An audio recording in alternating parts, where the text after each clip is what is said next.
a session, Porter's 5 Forces. So in the 1980s, Michael Porter was analysing competitive environments, and he found that profitability in industries massively varied. He found that in the soft drinks industry, profitability was incredibly high, but in hotels and airlines industries, profitability was very, very low. So he decided to examine why that was, and that's how he came up with Porter's 5 Forces, which are essentially the 5 reasons for why there are variations within profitability between industries. And they are threat of entry, supplier bargaining power, buyer bargaining power, threat of substitutes, and rivalry. And we're going to get into those in more details in a bit. And clearly we're going to look at the strategies of how you can overcome these problems when you are in a weak position.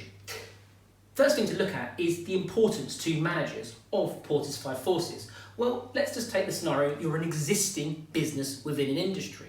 Well, Porter's 5 Forces may help you to define your strategy. And if you can define your strategy, you'll know where to position yourselves, you'll know what your value proposition is. And also, if you've defined your strategy and you have communicated it to your employees, then you will be aligned with as a business and you'll be working towards the same goal. If you are a potential business looking to enter a particular industry, or you might use Porter's 5 Forces to see the profitability of that industry and whether it's even worth entering that particular industry. So let's look at the first one. The first one is threat of entry. And threat of entry is essentially how easy it is for new businesses to enter that market. So new businesses that are currently not in the market, how easy is it to enter the market? If it's extremely easy, then that's clearly not a good thing for you as a business in the current industry, sometimes called an incumbent. Because in that case, if it's easy to enter, then the threat is high. And if the threat is high, then it's the existing firms are able to erode your competitive advantage very easily. And that means they'll be able to reduce your market share, reduce your profits, and also the more players there are in a market, the more firms there are in a market, means that prices will naturally have to come down due to competition. So looking at threat of entry, you ideally as a business, an incumbent, you want to have the threat of entry to be extremely hard to enter. You want barriers to entry because you want to make it difficult for firms to enter the market. So here's some strategies you could use. Well, you could use patents or copyrights. You could put them in place. You could use your size. You could use economies of scale, because if you use economies of scale, so you really jack up that output, then you can reduce your average cost per unit and you can reduce those prices. So you could engage with a price war, and any firm looking to enter the market would really struggle to compete with you. You could also create customer or brand loyalty. So you become a problem for anyone trying to enter the market because the brand loyalty is with you. It's going to be very difficult for a new player to replicate that brand loyalty. Number 4 is you might want to get exclusivity rights with your distribution channels. It might be that with suppliers, you try and make deals with your suppliers that they will only supply to you. Or it might be in the case of your outlets that you look to sell to, you might try and make deals that only you can sell to that particular outlet. Or even you might take it one step further and you might look to do backward vertical integration or forward vertical integration with those suppliers and outlets respectively. The last thing you might look to do is you might look to use lobbyists. Use lobbyists for one reason. You might want to use those lobbyists to overcome the regulation that you see from governments that's coming, because they might be trying to break up your market power and allow more entrants into the market. And we've seen that with lots of the big tech firms such as Google, such as Amazon, who have lots of lobbyists that are there to try and protect that. Now let's move on to the next. The next point to look at is buyer bargaining power. So can those buyers drive a hard bargain? Well, they're likely to if there are very few buyers, but there are many sellers in the market, which would mean many rivals for you. So if that's the situation, and also you're selling homogeneous products, similar products, then that creates a problem because lots of switching may occur. Those buyers may look to just switch between who they can get a better deal from. That would mean that you may need to compete on prices. You're going to have to reduce your prices, and that would clearly lead to less revenues and less profits. Or you try and offer better quality, but if you offer better quality, it will lead to higher costs and therefore lower profits.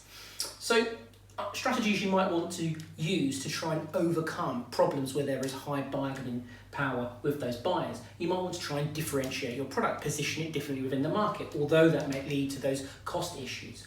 It also could be that you could create a buyer group. You club together with other rivals within your industry so you can try and limit the options to those buyers. So you make it more of a scenario that there are fewer buyers and also fewer sellers, and that would try and bring the cards back in your favour. Might be also that you try and find new customers. You might look to new segments that you have previously untapped, and that would lead to the fact that now there are more buyers for you. It could be that you try to increase your price, your marketing, increase your promotion. You might look to start a price war, because that would lead to less sellers within the market, because that, if you can get rid of some of those sellers, and again, that improves your leverage when it comes to those buyers. Now the next one is supplier bargaining power. So basically, can suppliers increase their prices? Because if they increase their prices, that means higher costs for you. And if there's few suppliers for you, think about the example with a jewellery company in De Beers with diamonds, because De Beers has so many of those diamonds that if you're a jewellery company, you're at the mercy of them. So if there's few suppliers in the market for those raw materials and components, whatever it is for your industry, that's a problem for you, because it's going to reduce your competitive advantage and clearly up your cost and possibly lower those profits. So the more powerful those suppliers are, the bigger the problem is for you. So strategies that you could use to try and overcome this, it could be that you look to locking longer contracts with those suppliers. Maybe there's no way around it, but if you lock in a longer contract, you guarantee you're purchasing from them, it might lead to them negotiating a better deal for you, lowering your costs. Otherwise, you could look to maximise economies of scale, so you really drive up that output to bring down the average cost per unit. It may be that you actually switch from just in time to just in case to try and pursue that. Or you could offer to merge with them. It could be that you look to be a forward vertical integration partner, and that guarantees a point of sale for those suppliers. Let's move on to the next one to look at is threat of substitute. So are there alternatives for consumers within your industry? Can they go to another industry to get a similar product, a similar good? So if there are lots of substitutes, that's not good for you, because that's going to lower your demand, and it might lead to the fact you need to lower your prices, and that may be a problem. So strategies you could employ. Well, firstly, as I said before, you could look to lower those prices to avoid that switching. It could be that you use Porter's generic strategy and you use the one that is cost leadership, so you can reduce your costs, reduce your prices to try and avoid that switching away to those substitutes. It could be instead that you look to create a better brand loyalty. You try and use marketing to increase your brand loyalty. It might be that you look to meet your customer needs even better than you do to avoid that switching, or simply, as Amazon have done, you just build a moat around your customers through something like Prime, but they are unique. But Prime is incredible within that. Check the card up there for more details, in the fact that it basically has reduced the switching behaviour of consumers. The next one is rivalry. So how much competition do you have? If you have lots of competition, clearly that's not good, because you're going to have to reduce your prices, and that might be a problem. So strategies to overcome intense rivalry, you might want to consider what you are going to do in terms of Porter's generic strategies. Maybe you go for a cost leadership approach, maybe you go for a differentiation approach, or you might have to go all out with lots of marketing to ensure that you're at the top of the pile of all that competition. But clearly that's going to cost. So I hope that helps with Porter's 5 forces, and I'll see you at the next sesh.